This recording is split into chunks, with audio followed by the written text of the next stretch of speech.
Assalamualaikum warahmatullahi wabarakatuh. Jumpa kembali di channel FDS Education. Ya, topik pembahasan cara mudah memahami model data pada basis data. Di dalam video ini pembahasan mengenai model data berbasis objek dan model data berbasis record. Ya, akan saya jelaskan ya secara detail ya mengenai model data berbasis objek dan model data berbasis record.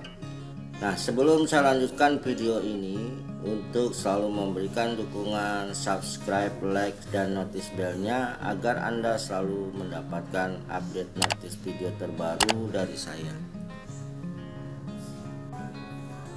Baik ya, saya lanjutkan ya pengertian model data ya, sekumpulan konsep-konsep untuk menerangkan data. Hubungan-hubungan antara data, makna data atau semantik atau istilahnya kata-kata, dan batasan data ya. Nah, di dalam model data ini ya ada jenis model data berdasarkan objek, ada model data berdasarkan record. Berdasarkan objek itu berarti langsung pada objek yang terlibat dalam hubungan tersebut. Saya contoh seperti perpustakaan, objeknya itu yang terlibat langsung adalah anggota ya, kedua petugas, yang ketiga ada objek buku ya, buku perpustakaan itu adalah objek-objek ya yang menghubungkan antara data ya dan makna data dan batasan data. Oke, paham ya? Nah, model data berdasarkan objek dan juga ada model data berdasarkan record. Nah, kalau model data berdasarkan record ini nanti pembahasannya adalah bagaimana objek tersebut ya itu dalam bentuk tabel biasanya ya. Dalam bentuk tabel. Sudah kemarin di pertemuan di awal ya, pertama dan kedua itu saya sudah jelaskan ya tentang record dari suatu tabel yang terdiri dari ya name lagi, terdiri daripada atribut ya, terdiri dari atribut pertama tabel, atribut kedua record atau tafel itu sendiri ya. Dan ada domain. Nah itu. Nah, saya lanjutkan pembahasannya. Untuk yang pertama adalah model data berdasarkan objek ya. Nah, kalau model data berdasarkan objek ini ya, model data berbasis objek menggunakan konsep entitas atau objek itu ya. Kedua ada atribut dan hubungan antara entitas terdiri dari, nah kalau kita lihat di sini ada model keterhubungan entitas yaitu entity relation model. Yang kedua ada model berorientasi objek atau object oriented model. Yang ketiga model data semantik atau semantik data model. Yang keempat adalah model data fungsional atau fungsional data model. Nah, dari 1, 2, 3, 4 paling banyak untuk merancang sebuah basis data kita menggunakan entity relation model ya. Jadi merancang database ya, saya tekankan itu lebih banyak menggunakan entity relation model ya. Yang paling populer, yang paling banyak merancang sistem basis data. Baik ya, yang pertama adalah entity relation model, yaitu bagian dari salah satu model berbasis objek. Nah, entity relation model ini adalah menjelaskan hubungan antara data dalam basis data ya, berdasarkan suatu persepsi bahwa real world. Nah, ini saya pernah mengatakan dunia nyata, dari dunia nyata terdiri dari objek-objek dasar yang mempunyai hubungan atau relasi antara objek tersebut. Nah, ini contohnya adalah buku. Dia itu objek. Itu kan kalau dibuat sistem perpustakaan, maka buku ini objek nyata ya. Kedua, perpustakaan itu objek nyata adalah anggota ya. Nah, dia ini berdasarkan hubungan antara relasi ya antara objek tersebut. Misalnya seorang anggota akan meminjam buku, maka ada relasi yaitu pinjam peminjaman buku. Nah, di dalam tabel peminjaman pasti nanti ya ada atribut yang mewakili si buku. Biasanya adalah kode buku.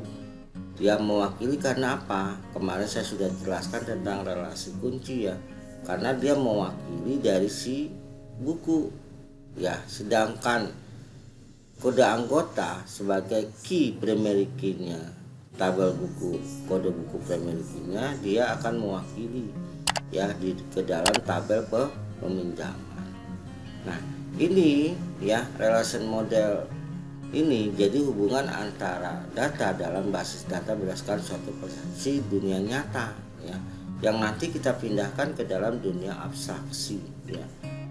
Paham ya sampai sini? Nah, kita lihat atribut kode buku, judul stok buku, maka ada atribut masing di objek tersebut. Objek buku ada atributnya kode buku ya, judul, stok buku. Objek anggota ada kode anggota, ada nama. Nah, berikutnya maka relasi ini terbentuk, maka ada tabel peminjaman dengan atributnya kode pinjaman ya, tanggal pinjaman, kode buku, kode anggota, jumlah, dan tanggal kembali. Oke, saya lanjutkan. Nah, di dalam diagram entity relation atau diagram IR itu ada simbol-simbol yang harus diperhatikan karena simbol ini mempunyai arti nih ya. Nah, kalau kita lihat di sini ya, model entity relationship yang berisi komponen himpunan entitas, objek, relasi yang dilengkapi atribut dapat digambarkan menggunakan diagram entity relation diagram relationship. Nah, contoh ini kayak wujud sangkar ya. Ini menyatakan himpunan entitas atau si objek. Ya, bisa tadi misalnya adalah buku anggota. Nah, berikutnya menunjukkan himpunan relasi. Nah, ini seperti gambar apa ya? Buah ketupat saya sebutnya. Yang ketiga adalah bentuk elips nih ya, menyatakan atribut atau atribut key di garis bawahi ya. Nah, penghubung atau link. Nah, ini penghubung, ini garis yang menghubungkan nanti yaitu antara entitas relasi ya. Oke, kita lihat di sini. Nah, contoh ya, diagram entity relationship ya, itu dia mempunyai kardinalitas. Kardinalitas ini tingkat hubungannya antara satu objek dengan objek yang lain ya. Kardinalitas relasi atau mapping cardinality, tingkat keterhubungan ya antara objek satu dengan objek yang lain dengan suatu relasi. Nah, tingkat derajat terhubungnya, tingkat derajatnya ya, berapa banyak keterhubungannya gitu, tingkat derajat biasanya. Nah, yang menentukan jumlah entity yang dapat dikaitkan dengan entity lain melalui sebuah relationship set. Ya, jenis mapping contoh ya, relasi satu ke satu, istilahnya one to one. Nah, ini contoh ya. Ini contoh objeknya dosen ya dengan jurusan. Nah, dengan relasinya adalah, nah kalau entitas penamaan memberikan nama label pada entitas itu tidak boleh kata kerja. Dia haruslah sebuah nama objek, nama fisik ya. Contohnya dosen. Di sini jurusan. Nah, ini dosen mengepalai jurusan. Ini hubungan kardinalitinya ya, tingkat derajatnya ini satu dengan satu, one to one ya. Misalnya kok satu-satu, misalnya dosen mengepalai jurusan, ada namanya kepala jurusan, misalnya sistem formasi ya, maka dosen ini selain dia statusnya dosen, dia juga kepala jurusan sistem formasi ya. Jadi mengepalai hanya satu, hubungannya one to one ya. Nanti saya akan bahas di pertemuan keempat tentang IRD secara lengkap. Nah, ini baru garis besarnya saja. Ini punya atribut adalah nomor induk ya, karyawan sebagai dosen, dua nama dosen, ketiga alamat dosen. Kalau kita lihat lagi di jurusan ya, objeknya ini dia ada kode jurusan, ada nama jurusan. Nah, hubungannya one to one, maka nick sebagai kunci yang mewakili identitas dosen, sedangkan kode jurusan yang mewakili identitas jurusan. Ya, ini hubungannya one to one. Nah, kalau dia itu relasi satu ke banyak atau one to many, ya, saya contohkan di sini adalah employee work department, artinya pegawai bekerja pada sebuah departemen. Nah, kenapa di sini many, banyak? Tingkat keterhubungan cardinality-nya pegawai itu banyak, sedangkan departemen satu. Ya benar ya. Jadi gini contohnya ya. Employee gitu ya, dia itu atributnya EID ya. EID-nya ini sebagai key-nya, kuncinya, dan nama pegawai. Nah, pada saat di work for ini mestinya saya kurang tambahkan nanti key atributnya EID ya, EID ya, primary key-nya si pegawai. Departemen itu berarti ini DID ya, DID dari departemen, ini primary key-nya, kunci yang nanti harusnya di sini saya tulis. Nah, hubungannya itu many to one. Kenapa? Karena misalnya satu pegawai dia bekerja di sebuah departemen. Nah, departemen itu kan satu. Ya, pegawai itu banyak. Berarti tidak hanya satu pegawai, banyak pegawai yang bekerja pada sebuah departemen. Nah, kalau kita balik ya, satu departemen mempekerjakan banyak pegawai. Nah, secara logikanya sekarang, boleh nggak banyak departemen mempekerjakan banyak pegawai? Ya nggak bisa. Departemen itu satu, jadi setiap pegawai bekerja pada satu departemen. Tapi ya tidak hanya satu pegawai, tapi banyak pegawai bekerja pada sebuah departemen. Ya, satu departemen mempekerjakan banyak pegawai. Nah, ini kita boleh membaca mengulang. Ini many to one. Kalau yang tadi one to one, ya saya contohkan one to one lagi ya, selain dosen dengan jurusan. Misalnya driver menyetir mobil, itu hubungannya one to one tuh ya. Driver menyetir mobil, kan satu mobil disetir ya oleh seorang driver. Boleh nggak satu driver menyetir banyak mobil? Nggak bisa. Logikanya itu pada saat objek itu berjalan, driver itu hanya bisa membawa satu mobil, dan satu mobil itu hanya bisa dibawa oleh driver. Itu hubungan one to one, paham ya? Harus paham. Nah, many to one itu tadi ya, seperti banyak pegawai bekerja pada sebuah departemen, dan kalau dibalik sebuah departemen banyak mempekerjakan pegawai. Ada lagi relasi lain ya, relasi banyak to banyak. Contoh ya, mahasiswa mempelajari kuliah. Nah, kalau dilihat di sini, jadi tidak hanya satu mahasiswa tapi banyak mahasiswa mempelajari ya. Ini juga banyak, istilahnya many to many. Biasanya kalau many to many biasanya tulisnya M to N gitu ya. Sama aja ya, istilah sering kita nulisnya M to N, banyak to banyak ya. Jadi banyak mahasiswa mempelajari banyak kuliah. Benar kan logikanya itu? Satu semester mahasiswa dapat berapa mata kuliah? Biasanya lebih dari satu. Nah, lebih dari satu, dua atau tiga itu dikatakan banyak ya. Nah, satu perkuliahan ya dipelajari oleh berapa siswa? Lebih dari satu, banyak.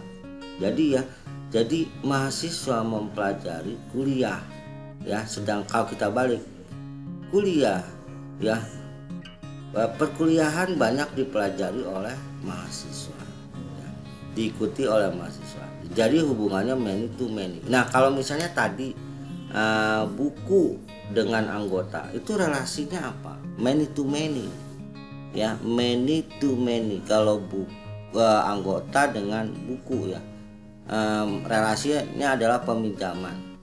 Jadi saya ulang ya, anggota meminjam buku. Boleh nggak anggota meminjam lebih dari satu buku? Boleh ya. Jadi satu buku ya bisa dipinjam oleh mahasiswa, oleh anggota. Nah, banyak, lebih dari satu buku dipinjam oleh satu anggota, berarti satu anggota bisa meminjam banyak buku. Nah sekarang kalau dilihat banyak anggota meminjam banyak buku, ya kan? Satu buku bisa dipinjam oleh oleh anggota, atau banyak buku dipinjam oleh banyak anggota. Nah itu hubungannya adalah many to many, ya.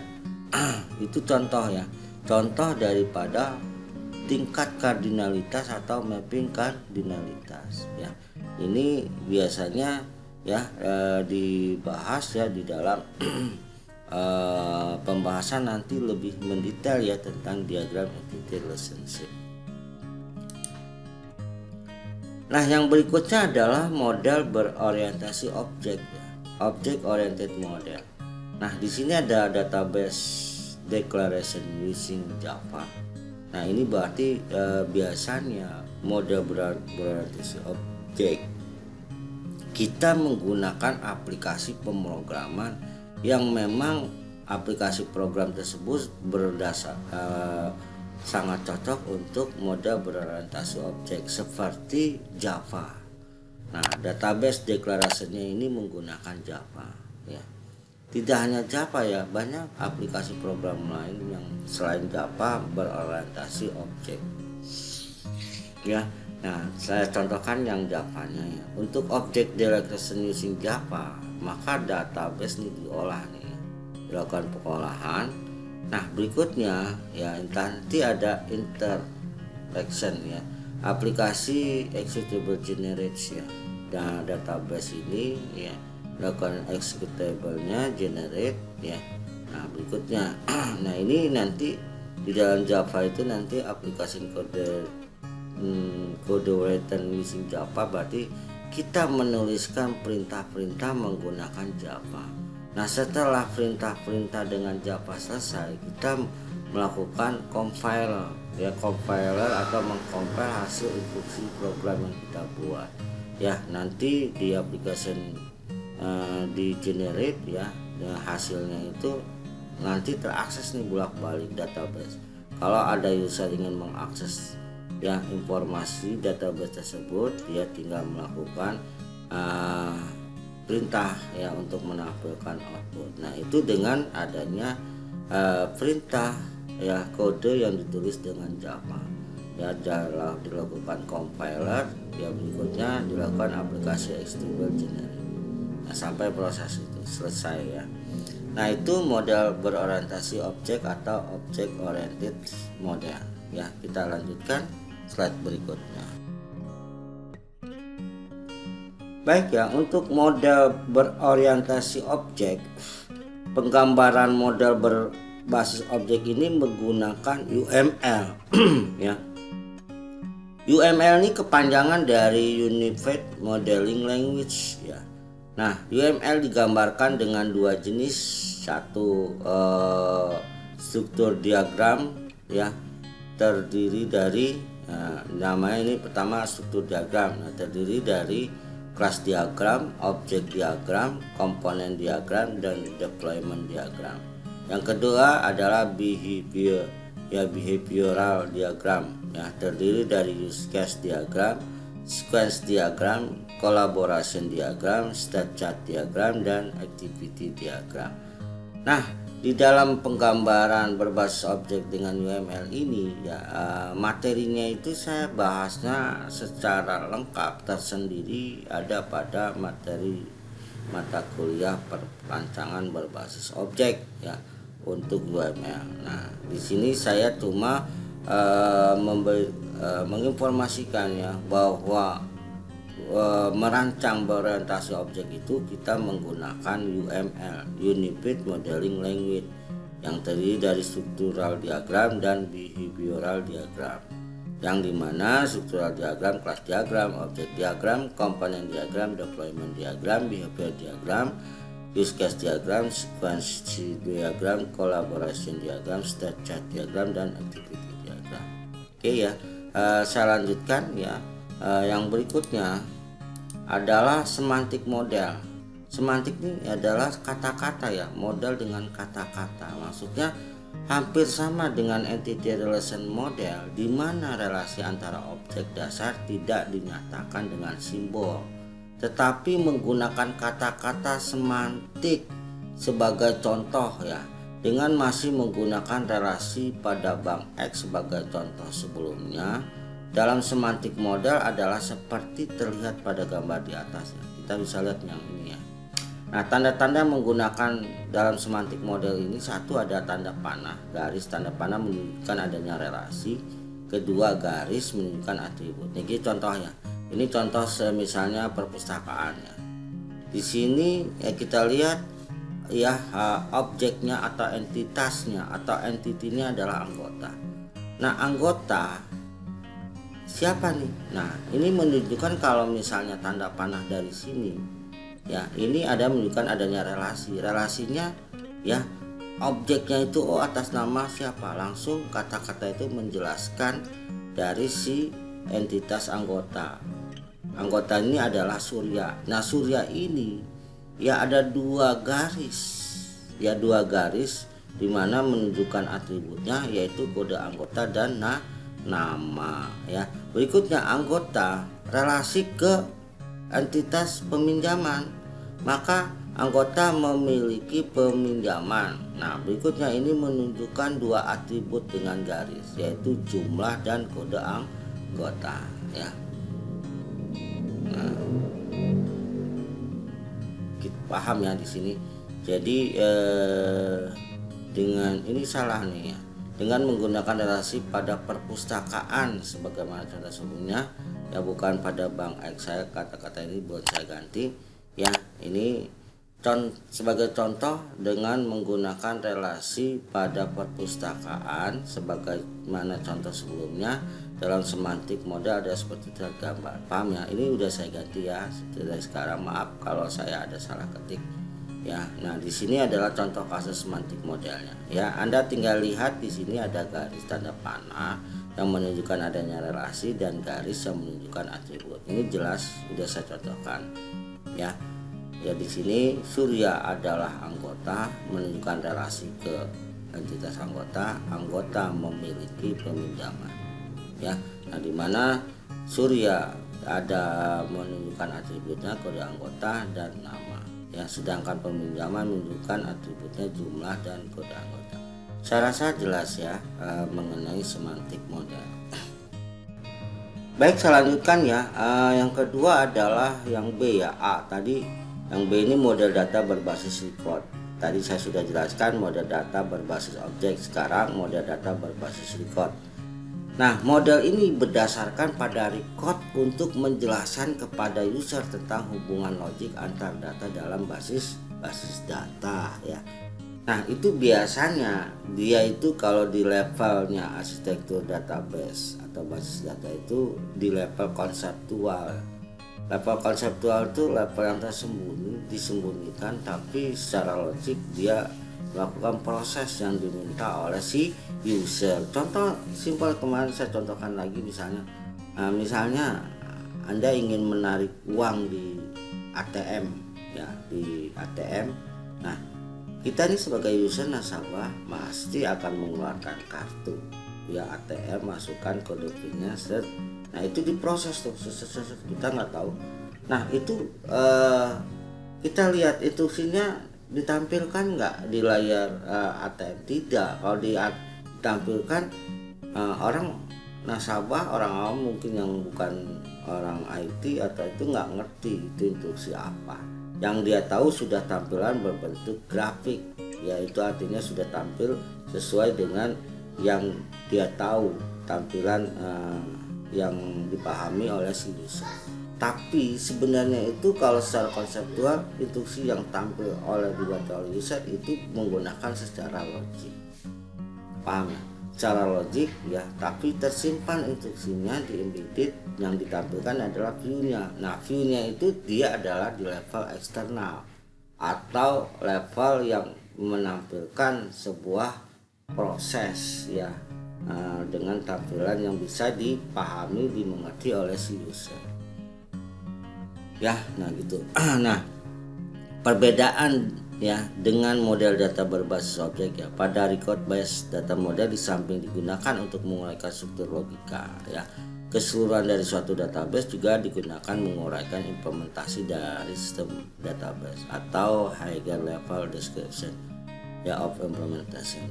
Jadi tadi sudah saya jelaskan ya, instruksi-instruksi yang dibuat dengan program itu kan ada struktur logika secara keseluruhan, tapi tidak ditampilkan untuk user ya, karena dia itu masuk di levelnya konseptual ya istilahnya. Oke, saya lanjutkan. Nah, terdapat 3 data model pada model data berbasis record ya. Pertama adalah model relasional ya, di mana data serta hubungan antara data direpresentasikan oleh sejumlah tabel, dan masing-masing tabel terdiri dari beberapa kolom ya, yang namanya unik.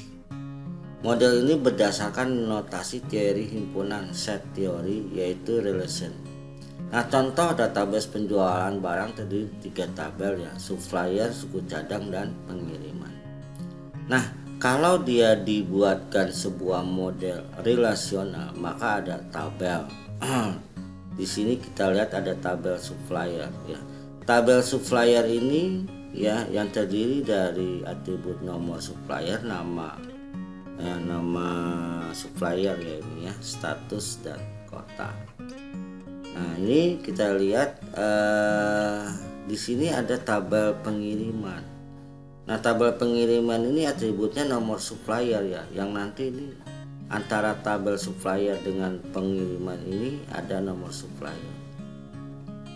Berikutnya ada nomor VAT ya, ini kode VAT dari ini di sini suku cadang, dan ada pengiriman jumlahnya. Nah, di tabel suku cadang pada saat supplier mengirimkan barang, maka ada tabel suku cadang yang nanti dia mewakili nomor VAT-nya ini nih, P01, P02 dengan jumlahnya kuantitinya berapa, yaitu suku cadang ya. Ada nomor VAT, nama VAT, bahan baku, berat, kota, dan stok ya. Biasanya ada stok suku cadang. Nah, ini adalah penggambaran dengan model relasional ya. Saya rasa paham ya. Untuk berbasis record ya, model relasionalnya karena memang akan terbentuk recordnya, isi datanya ya, data recordnya ini ya, yang kemarin saya sudah contohkan di pertemuan kedua ya, bagaimana caranya membuat tabel, membuat atribut, menampilkan record ya dengan MySQL XMPP ya. Nah, kalau jadi Anda belajarnya harus berkelanjutan ya, dari mata kuliah sistem basis data atau DBMS di channel saya itu berkelanjutan semuanya, jadi bisa Anda pahami. Baik, saya lanjutkan. Nah, ketiga adalah model hierarki ya, kedua ya, maaf ya, yang kedua ini adalah model hierarki di mana data serta hubungan antara data dipresentasikan dengan record dan link atau pointer, di mana record tersebut disusun dalam bentuk tree atau pohon, dan masing-masing nodes. Node apa sih? Node adalah simpul atau bulatan ya. Simpul itu seperti ini A, ini simpul A atau nodes istilahnya, nodes pada tree tersebut ya, dan merupakan record grup data elemen dan memiliki hubungan kardinalitas one to one dan one to many. Nah, kalau kita lihat di sini adalah model hierarki lanjutan adalah pertama simpul A sebagai orang tua atau parent ya, dengan anaknya itu simpul si B dan simpul si D ya. Nah, simpul B dan D ini kita namakan cheat anak, simpul C juga cheat atau anak. Nah, B juga kalau dia ini punya simpul di bawahnya E dan simpul F, maka yang cheatnya itu E, B statusnya berubah menjadi parent.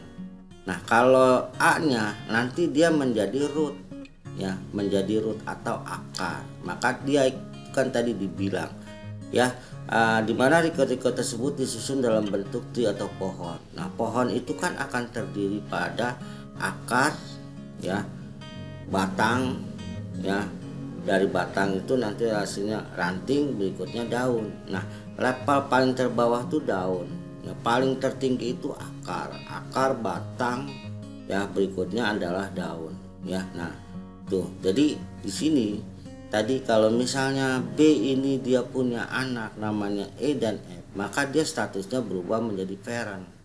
Nah, si A dia berubah menjadi root. Nah, kalau kita baca di sini, kalau A-nya parent, maka anaknya B, C, dan D. Nah, contoh ya, di sini adalah penggambarannya dosen, ya, namanya Baya. Dia mengajar mata kuliah sistem database dan analisa, ya, dan perancangan SISPO. Nah, dosen ini mengajar 2 mata kuliah. Terus sistem database ini mahasiswanya ada Nina, ada Lena, dan Hafiz.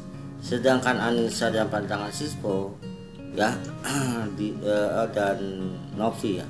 Untuk analisa dan perancangan SISPO itu mahasiswanya Hafiz, Naya, dan Rafa. Nah, ini adalah model hierarki lanjutan, ya. Nah, kita lihat di sini. Yang berikutnya adalah ketiga, model jaringan. Nah, model jaringan ini adalah distandarisasi tahun 71, ya, oleh Database Task Group atau DBTG, atau disebut juga model CODASIL, Conference of Data System Language, ya, mirip dengan hierarchical, ya, model di mana data dan hubungan antara data direpresentasikan dengan record dan link, ya. Perbedaannya terletak pada susunan record dan linknya, yaitu network jaringan model menyusun record dalam bentuk graf dan menyatakan hubungan kardinalitas one to one to many, dan many to many. Nah, model jaringan tadi mirip, ya, dengan model hierarki. Cuma bedanya, kalau model hierarki itu akan membentuk pohon atau tree, sedangkan model jaringan dia akan membentuk grafik atau graf. Nah, perbedaannya, kalau model hierarki tadi membentuk pohon, maka dia tidak boleh terbentuk graf, maksudnya ada simpul yang tertutup, ya. Kalau graf itu simpulnya pasti ada yang tertutup, contoh, ya, R1, R2, ya, R3, R4, ya, ini kan tertutup. Beda kalau ini, ya, yang tadi ini terbuka. Kalau misal E ke F ini ada, maka ini tidak lagi menjadi sebuah model hierarki atau model pohon. Jadi pohon itu harus simpulnya terbuka. Paham, ya, sampai di sini. Nah, di sini dia simpulnya adalah tertutup. Ya, pasti ada yang terbuka, tapi minimal satu saja tertutup. Dia bukan lagi pohon, tapi dia dikatakan networking atau jaringan. Kita bisa lihat di sini hubungannya bisa saja one to one nih, R2 seperti R5 one to one. Bisa saja R2 ini, yaitu di sini bisa saja dia one to many, atau dia bisa saja many to many, hubungan R1, R2, R1, R3, R1, R4. Nah, kalau model jaringan lanjutan, ini contohnya adalah dosen Baya, ya. Kalau dia mengajar 2 mata kuliah sistem database dan analisa perancangan SISPO, sistem database ini diikuti oleh mahasiswa Nova, Lena, Novi, dan Hafiz, ya. Nah, ternyata Hafiz juga, ya, dia itu mengambil mata kuliah analisa dan perancangan SISPO dengan dosennya Baya. Maka dia penggambaran model jaringan atau networking itu seperti ini, ya. Ini berbeda dengan yang model hierarki. Kalau hierarki, walaupun misalnya di sini ada nama Hafiz 2, tetap dia model hierarki, dia tetap hubungannya hanya sampai dengan one to many, ya. Kalau ini, ya, bisa membentuk many to many, ya. Kita lihat, paham, ya, sampai sini dia menggunakan model jaringan lanjutan. Kita bisa lihat di sini, ya. Oh yes, sudah bisa.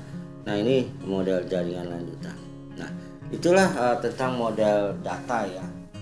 Jadi sangat mudah, ya, cara mudah mempelajari dan memahami tentang model data pada sebuah sistem basis data. Nah, Nanti materinya ini akan berkelanjutan, akan dibahas di pertemuan berikutnya. Sekarang baru pertemuan ketiga, keempat kita akan bahas tentang model data berbasis objek, khususnya adalah IRD, Entity Relation Diagram. Oke, materi saya rasa cukup sampai di sini ya tentang model data ya pada sistem basis data. Ya, apabila ada pertanyaan, silakan Anda memberikan komennya, nanti saya akan jawab ya apabila Anda belum paham. Oke, sebelum saya tutup, jangan lupa saya ingatkan kembali untuk selalu memberikan dukungan pada channel ini dengan cara selalu subscribe, like, dan notice bell-nya ya, sehingga channel ini bisa berkembang terus ya sampai dapat memberikan hal-hal yang bermanfaat ya untuk terutama mahasiswa ya, berikutnya orang yang ingin belajar tentang basis data. Oke, saya rasa cukup sekian. Saya tutup. Wassalamualaikum warahmatullahi wabarakatuh.